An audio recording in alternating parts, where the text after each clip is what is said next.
Hello students, পালসার্স commerce ক্লাসে সবাইকে স্বাগত জানাই। আজকের ভিডিওতে 2025 সালে যারা হায়ার সেকেন্ডারি এক্সাম দিচ্ছে তাদের কস্টিং অ্যান্ড ট্যাক্সেশনের সাজেশন নিয়ে হাজির হয়েছি। আজকের ভিডিওতে ডিটেলসে বলবো কস্টিং অ্যান্ড ট্যাক্সেশনের কি কি চ্যাপ্টার তোমাদের পড়তে হবে এবং সেখান থেকে কি কি ধরনের কোয়েশ্চেন্স তোমাদের পড়তে হবে, যেখান থেকে তোমাদের 100% গ্যারেন্টেড কমন আসবে। এর বাইরে আর কিচ্ছুটি তোমাদের পড়ার দরকার নেই। এখন যে কটা দিন তোমাদের পরীক্ষা বাকি রয়েছে সেই কটা দিন খালি এই কোয়েশ্চেন্স গুলো এবং তার সাথে যে প্র্যাকটিক্যাল প্রবলেমস গুলো আমি বলে দিয়েছি এই ভিডিওতে, সেই প্র্যাকটিক্যাল প্রবলেমস গুলো তোমরা খালি প্র্যাকটিস করবে। এর বাইরে আর কিচ্ছুটি করার দরকার নেই। তোমরা একদম চোখ কান বুঝে একদম এইগুলোই প্র্যাকটিস করে যাও, 100% কমন পাবে। আর একটা কথা বলি, এর আগে কয়েকদিন আগে আমি অ্যাকাউন্টস এর সাজেশনস তো তোমাদের দিয়ে দিয়েছি। যারা এখনো অবধি অ্যাকাউন্টস এর সাজেশনটি দেখোনি তারা দেখে নেবে।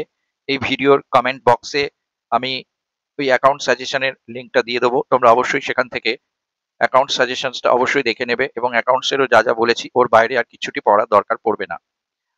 আর এর পরের আমি আগামী ভিডিওতে বিজনেস স্টাডিজ এবং তারপরে ল অ্যান্ড অডিটিং এই সাবজেক্ট দুটোরও সাজেশনস বানিয়ে আপলোড করব। তোমরা অবশ্যই সেই সাজেশনস গুলো ফলো করবে।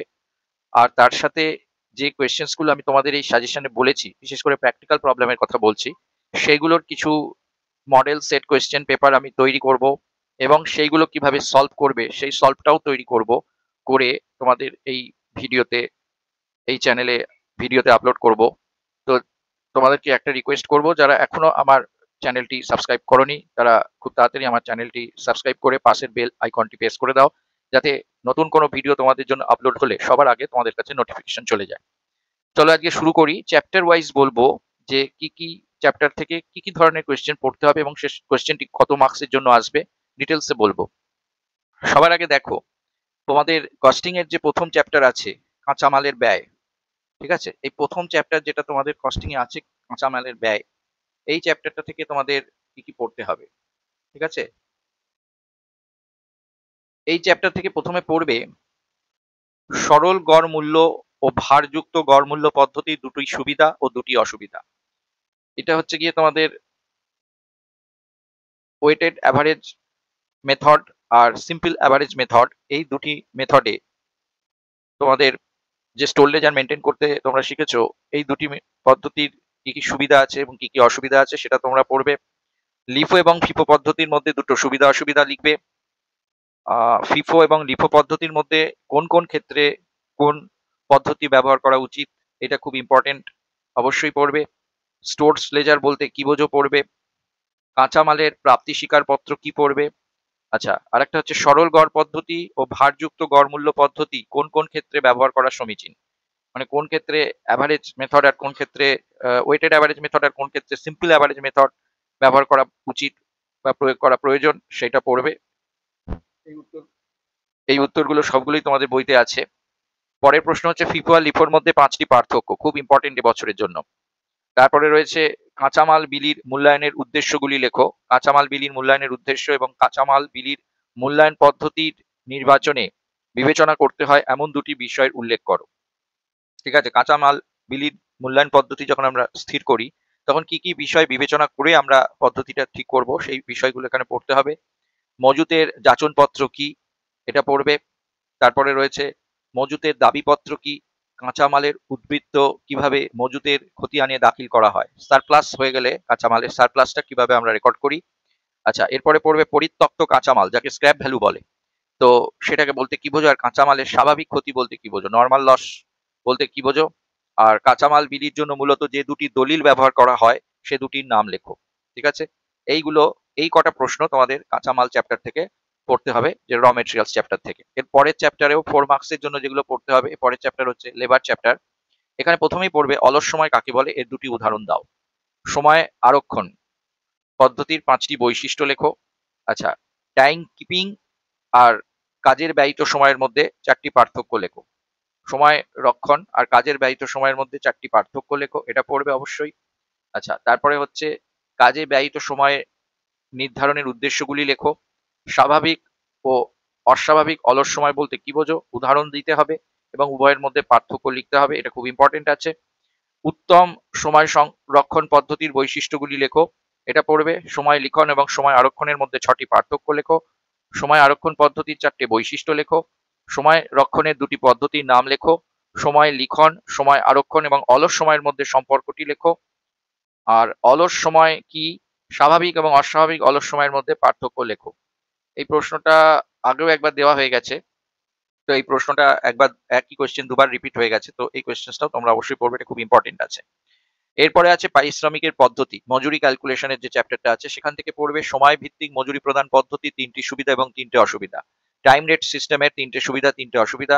কার্যভিত্তিক ও সময় ভিত্তিক মজুরি প্রদান পদ্ধতির মধ্যে 4টি পার্থক্য, এটাও খুব ইম্পর্টেন্ট। টাইম রেট আর পিস রেট এই দুটোর মধ্যে পার্থক্য। আচ্ছা, টেলারের পৃথক কার্যভিত্তিক মজুরি নির্ধারণের 2টি করে সুবিধা এবং অসুবিধা। টেলার্স ডিফারেন্সিয়াল রেট সিস্টেমের সুবিধা অসুবিধা। উত্তম মজুরি প্রদান ব্যবস্থার 5টি বৈশিষ্ট্য। হালস এবং রাওয়ান মজুরি পদ্ধতির মধ্যে পার্থক্য, খুব ইম্পর্টেন্ট। কোন ক্ষেত্রে একজন শ্রমিকের মোট উপার্জন রাওয়ান এবং হালসের পদ্ধতিতে পরস্পর সমান হয়, এটা খুব ইম্পর্টেন্ট কোয়েশ্চেন। এটার উত্তর হচ্ছে, কোনো ওয়ার্কার যদি তার স্ট্যান্ডার্ড টাইমের 50% সেভ করে, কোনো ওয়ার্কার যদি তার স্ট্যান্ডার্ড টাইমের 50% সেভ করে, তাহলে রাওয়ান আর হালসে পদ্ধতিতে তার দুটো পদ্ধতিতেই ওয়েজেস ক্যালকুলেশন করলে তার টোটাল ওয়েজেস একই আসবে। এটা তোমরা নিজেরাও খাতায় একবার ক্যালকুলেট করে দেখে নিতে পারো। পরের প্রশ্ন হচ্ছে প্রত্যক্ষ ও পরোক্ষ মজুরি বলতে কি বোঝো এবং উভয়ের মধ্যে পার্থক্য লেখো। তারপরে রয়েছে উৎপাদন ভিত্তিক এবং সময় ভিত্তিক মজুরি প্রদান পদ্ধতির মধ্যে 4টে পার্থক্য লেখো। হালসে এবং রাওয়ান পদ্ধতির মধ্যে পার্থক্য লেখো। কোন ক্ষেত্রে হালসে এবং রাওয়ান প্রিমিয়ামে একই মজুরি নির্ধারিত হয়, এটা আবার রিপিট হয়ে গেছে এই কোয়েশ্চেনটা। ওই 50% করলে হালসে আর 50% সেভ করলে হালসে আর রাওয়ান দুটোতে একই মজুরি হয়। এরপরে যে উপরি ব্যয় চ্যাপ্টারটা আছে এখান থেকে তোমাদের কোনো কোয়েশ্চেন আসে না। যে ওভারহেড চ্যাপ্টারটা আছে এখান থেকে তোমাদের জাস্ট কতগুলো কোয়েশ্চেন আসবে, শর্ট কোয়েশ্চেন টাইপের। যেমন উপরি ব্যয় কাকে বলে এটা পড়বে। আচ্ছা, স্থির ব্যয় এবং পরিবর্তনশীল ব্যয় কাকে বলে, উভয়ের মধ্যে 5টা করে পার্থক্য পড়বে। আচ্ছা, 2টি উৎপাদন সংক্রান্ত এবং 2টি অফিস সংক্রান্ত উপরি ব্যয়ের উদাহরণ দাও, এটা পড়বে। আচ্ছা, অর্ধ পরিবর্তনশীল উপরি ব্যয় বলতে কি বোঝো, এর উদাহরণ দাও, খুব ইম্পর্টেন্ট। বিক্রয় সংক্রান্ত উপরি ব্যয় বলতে কি বোঝো, এর 2টি উদাহরণ দাও। মুখ্য ব্যয় এবং উপরি ব্যয়, প্রাইম কস্ট আর ওভারহেডস এর মধ্যে পার্থক্য কি, এটা পড়বে, এটা খুব ইম্পর্টেন্ট। আচ্ছা, ব্যবহারের ভিত্তিতে উপরি ব্যয় শ্রেণী বিভাগ করো। আর স্থির উপরি ব্যয় বলতে কি বোঝো, একটি উদাহরণ দাও। এই প্রশ্নগুলো তোমরা অবশ্যই ওভারহেড চ্যাপ্টার থেকে পড়ে যাবে। এর মধ্যে থেকে কিন্তু আবার কোনো কোশ্চেন তোমরা শর্টিং করতে যেও না, এর থেকে আরো কিন্তু ছোট করতে যেও না, তাহলে কিন্তু তোমরা বিপদে পড়ে যাবে। আমি যে কটা কোশ্চেন এখানে মেনশন করে দিয়েছি শুধু এইটুকুই একদম তোমরা আজ থেকে পড়তে শুরু করো, পরীক্ষা দিন পর্যন্ত শুধু এই কোশ্চেনগুলোই পড়ে যাও। এর পরের প্রশ্ন হচ্ছে, আমাদের চলে এলাম ট্যাক্সেশনে। ট্যাক্সেশনে একটা 4 মার্কসের থিওরি কোশ্চেন তোমাদের থাকে হাউস প্রপার্টি চ্যাপ্টার থেকে, অঙ্কও থাকবে তার সঙ্গে। যে হাউস প্রপার্টি চ্যাপ্টার থেকে যে থিওরি থাকবে সেটা বলছি, সেইটা পড়ে যাবে। এইগুলো থিওরিগুলো পড়বে। গৃহ সম্পত্তি থেকে আয় খাতে করযোগ্যতার ভিত্তিগুলো কি লেখো, খুব ইম্পর্টেন্ট। গৃহ সম্পত্তি থেকে আয়ের 4টি উদাহরণ দাও যা আয়কর আইন অনুযায়ী সম্পূর্ণভাবে করমুক্ত, ঠিক আছে। তারপরে আছে ভাড়া দেওয়া বাড়ির নিট বার্ষিক মূল্য নির্ধারণে পৌর কর ছাড় দেওয়ার শর্তগুলি লেখো। তারপরে আইনের 24B ধারা অনুযায়ী নিজ বসবাসের বাড়ির নিজের বসবাসের বাড়ির মূল্য থেকে নিজের বসবাসের বাড়ির বার্ষিক মূল্য থেকে ঋণকৃত অর্থের উপর সুদ বাবদ ছাড়ের বিষয়টি আলোচনা করো, খুব ইম্পর্টেন্ট কোয়েশ্চেন। বিবেচিত মালিক বলতে কি বোঝো, উদাহরণ দাও, ভেরি ইম্পর্টেন্ট কোয়েশ্চেন। আচ্ছা, এরপরে আসে এগুলো ছোট কোশ্চেনও আসে। ন্যায্য ভাড়া বলতে কি বোঝো, ফেয়ার রেন্ট। স্ট্যান্ডার্ড রেন্ট বলতে কি বোঝো, প্রমিত ভাড়া। নিট বার্ষিক মূল্য বলতে কি বোঝো, নেট অ্যানুয়াল ভ্যালু। মানক ভাড়া কি, ঠিক আছে, এগুলো পড়বে। তারপরে আছে গৃহ সম্পত্তি থেকে আয় খাতে ভাড়া দেওয়া বাড়ির নিট বার্ষিক মূল্য নির্ধারণে পৌর কর ছাড় দেওয়ার সূত্রটি উল্লেখ করো। মানে ইনকাম ট্যাক্স, সরি, বাড়ির যে ট্যাক্সটা দেওয়া হয় যেটাকে মিউনিসিপাল ট্যাক্স বলে, ওই মিউনিসিপাল ট্যাক্সটা ছাড় দেওয়ার ক্ষেত্রে কি কি শর্ত আছে সেটা তোমাদের লিখতে হবে। গৃহ সম্পত্তি থেকে প্রাপ্ত যে কোনো 2টি আয়ের উল্লেখ করো যা গৃহ সম্পত্তি খাতে আয় বলে গণ্য হবে না। পূর্ববর্তী বছরে কখন গৃহ সম্পত্তির বার্ষিক মূল্য 0 হয়, আর নিট বার্ষিক মূল্য বলতে কি বোঝো, এই কটা তোমরা হাউস প্রপার্টি চ্যাপ্টার থেকে পড়বে। এরপরে তোমাদের যেটা মূলধনী লাভ থেকে আয় বলে যে চ্যাপ্টারটা আছে, ক্যাপিটাল গেইন, এটাতে পুরোটাই থিওরি আসে, কোনো অঙ্ক আসে না। এখান থেকে যে থিওরি পড়বে, মূলধনী লাভ বলতে কি বোঝো, মূলধনী সম্পত্তি বলতে কি বোঝো, মূলধনী সম্পত্তির হস্তান্তর বলতে কি বোঝো, এর 2টি উদাহরণ দাও। এমন 4টি সম্পত্তির নাম লেখো যা মূলধনী সম্পত্তি হিসাবে বিবেচিত হবে না। আচ্ছা, তারপরে স্বল্প মেয়াদী এবং দীর্ঘমেয়াদী মূলধনী সম্পত্তির মধ্যে পার্থক্য লেখো, এটা খুব ইম্পর্টেন্ট কোয়েশ্চেন। আচ্ছা, তারপরে হচ্ছে মূলধনী লাভ খাতে করযোগ্যতার ভিত্তিগুলি লেখো। ব্যক্তিগত উদ্দেশ্যে ব্যবহৃত দুটি সম্পত্তির নাম লেখো যা মূলধনী সম্পত্তি হিসাবে বিবেচিত হবে। আচ্ছা, দুটি মূলধনী সম্পত্তির নাম লিখতে বলেছে, উদাহরণ জাস্ট দীর্ঘমেয়াদী ও স্বল্পমেয়াদী মূলধনী সম্পত্তি বলতে কি বোঝো? ব্যক্তিগত সম্পত্তি হতে হলে যে দুটি আবশ্যিক শর্ত পূরণ করতে হয় তার উল্লেখ করো। ঠিক আছে, এই কটা কোয়েশ্চেন আছে। এরপরে আর দুটো আছে যে গ্রামীণ কৃষি জমি বিক্রি করে প্রাপ্ত লাভ কি মূলধনী লাভ খাতে করযোগ্য হবে? এটা একটা ইম্পর্টেন্ট কোয়েশ্চেন। আর দুটি সম্পত্তির নাম লেখো যা আয়কর আইন অনুযায়ী মূলধনী সম্পত্তি বলে বিবেচিত হবে না। ঠিক আছে, এরপরে আছে অন্যান্য উৎস থেকে আয়, ইনকাম ফ্রম আদার সোর্স। এখান থেকে একটা অঙ্ক তোমাদের থাকবে এবং তার সঙ্গে একটা থিওরিও থাকে। অন্যান্য উৎস থেকে যে থিওরি তোমাদের পড়তে হবে সেটা হচ্ছে আয়কর আইন অনুযায়ী লগ্নির উপর যে সুদগুলি করমুক্ত তার 5টি উল্লেখ করো। মানে যেগুলো ইন্টারেস্ট ফ্রি ইনভেস্টমেন্ট, যে ইনভেস্টমেন্ট গুলোর এগেনস্টে ইন্টারেস্ট পেলে সেই ইন্টারেস্টটা সম্পূর্ণভাবে করমুক্ত, সেগুলোর নাম লিখতে হবে। উপভাড়া বা সাবরেন্টের অন্যান্য খাতে করযোগ্য হয় কেন? সাবরেন্ট দিলে সেটা অন্যান্য খাতে করযোগ্য কেন হয় সেটা বলতে হবে। ঘোড়দৌড় থেকে অর্জিত আয় থেকে ব্যয় বাবদ অর্থ কি বাদযোগ্য? এইটা একটা ইম্পর্টেন্ট কোয়েশ্চেন। আচ্ছা, সেভিংস ব্যাংকের ইন্টারেস্ট থেকে সর্বোচ্চ কত টাকা ছাড় পাওয়া যায়? আচ্ছা, এমএলএ এমপিদের প্রাপ্ত বেতন কোন খাতে করযোগ্য হয়? আচ্ছা, অন্যান্য উৎস খাতের আয়ের 5টি উদাহরণ দাও। ইউনিট 64 বন্ড থেকে প্রাপ্য লাভ্যাংশ কি করযোগ্য? আর পরিচালকের প্রাপ্য কোন ফি খাতে, আচ্ছা, পরিচালকদের প্রাপ্য ফি কোন খাতে করযোগ্য হবে? এটা কোনটা আগে চলে গেছে, পরিচালকের প্রাপ্য ফি কোন খাতে করযোগ্য হবে? এইগুলো হচ্ছে থিওরি কোয়েশ্চেন্স যেগুলো তোমরা ইনকাম ট্যাক্স থেকে এবং কস্টিং থেকে পড়বে। এরপরে তোমাদের যে 36 মার্কসের যে এমসিকিউ আসে তোমরা জানো, এই এমসিকিউ এর জন্য আমি তোমাদের বলবো লাস্ট 7 ইয়ার্স এর এইচএস কোয়েশ্চেন্স পেপারস গুলো সলভ করবে। দেখো, এমসিকিউ এর কোয়েশ্চেন্স ওইভাবে সাজেশনস করে বলা সম্ভব নয়, কারণ সেখান থেকে এমসিকিউ এর কোয়েশ্চেন আসতে পারে। তাই জন্য আমি তোমাদেরকে সাজেস্ট করব লাস্ট 7 ইয়ার্স এর যে এমসিকিউ তোমাদের কস্টিং আর ট্যাক্সেশনের এইচএস কোয়েশ্চেন পেপারে এসছে সেইগুলোই তোমরা পড়ে যাও, সেগুলো থেকে একদম গ্যারান্টেড 100% কমন পাবে। এর মধ্যে 2020 আর 21 সালে তোমাদের এক্সাম হয়নি, সুতরাং তোমাদের যে লাস্ট 7 ইয়ার্স এর মধ্যে 2025-এ যেহেতু তোমরা পরীক্ষা দিচ্ছ, 2024টা বাদ দিতে পারো। 2023, 2022, 2019, 2018, 2017, 2016, 2015, এই 15 থেকে এই কতগুলো পেপার আছে এইচএস এর, এইগুলো তোমরা এমসিকিউ এর জন্য সলভ করবে। বড় কোশ্চেনের জন্য কিছু সলভ করার দরকার নেই, শুধু এমসিকিউ এর জন্য এগুলো সলভ করবে। এবারে চলে আসি প্র্যাকটিক্যাল প্রবলেম কি কি তোমরা করবে। খুব ইম্পর্টেন্ট প্র্যাকটিক্যাল প্রবলেম, এখানে যা যা লিখে দিচ্ছি যেরকম ভাবে সেইভাবেই কিন্তু তোমাদের কোয়েশ্চেন আসবে এবং সেগুলোই প্র্যাকটিস করবে। তোমরা জানো তোমাদের প্রথমে প্র্যাকটিক্যাল প্রবলেমে 4 মার্কসের দুটো কোয়েশ্চেন আসবে, 4x2 করে 8 মার্কসে। এই কোয়েশ্চেন্স গুলোর মধ্যে কি কি আসবে? তোমাদের একটা স্টোর লেজার করতে দেবে, সেটা লিপো বা ওয়েটেড বা ফিফো মেথড হতে পারে। লিফো, ফিফো আর ওয়েটেড এই তিনটে খুব করে দেখে যাবে, তার মধ্যে লিফো আর ওয়েটেডটা বেশি ইম্পর্টেন্ট আছে, ফিফোটাও অবশ্যই দেখে যেও। আর একটা হচ্ছে থিওরি ফ্রম স্টোর লেজার, এছাড়াও এর সাথে অর হিসাবে একটা থিওরি তোমাদের দিতে পারে। আচ্ছা, এছাড়াও তোমাদের যে কোয়েশ্চেন ট্রেন্ড তাতে এবছরে মনে হচ্ছে একটা ছোট প্রবলেম আসতে পারে ওয়েজেস এর উপরে। ওয়েজেস আন্ডার হালসে আর রাওয়ান প্ল্যান সিস্টেমে এর ওয়েজেস ক্যালকুলেশন করতে দিতে পারে একটা 4 মার্কসের জন্য, এবং তার সাথে এফেক্টিভ আওয়ারলি রেট বার করতে দিতে পারে, এবং তার সাথে বোনাস বা ডিএ ক্যালকুলেশন করতে হবে, এরকম কোনো সামস তোমাদের দিতে পারে। ঠিক আছে, তো এটাও এই স্টোর লেজারের সাথে এটাও অরে রাখছি, তার কারণ এবছরে স্টোর লেজার দেবে ঠিকই, কিন্তু যদি কোনো কারণে স্টোর লেজার না দেয় তাহলে কিন্তু পরবর্তী চান্স রয়েছে এই ছোট ওয়েজেস ক্যালকুলেশনের একটা অঙ্ক 4 মার্কসে তোমাদের দেবে। এরপরে এরপরে লেবার চ্যাপ্টারটা তোমাদের খুব ইম্পর্টেন্ট। এখান থেকে 6 মার্কসের একটা কোয়েশ্চেন্স তো তোমাদের প্রত্যেক বছর আসে, এবছরেও আসবে, এবং সেটাতে tailors differential piece rate system very very very important, আসছেই জেনে রাখো। টেলার্স ডিফারেন্সিয়াল পিস রেট সিস্টেমের অঙ্ক তোমরা অবশ্যই খুব ভালো করে প্র্যাকটিস করবে। এছাড়াও এর সাথে দিতে পারে অর হিসাবে একটা লেবারের অঙ্ক স্টেট পিস রেট সিস্টেমে, অথবা টাইম রেট সিস্টেমে, অথবা হালসে প্ল্যান সিস্টেমে, কিংবা রাওয়ান প্ল্যান সিস্টেমে।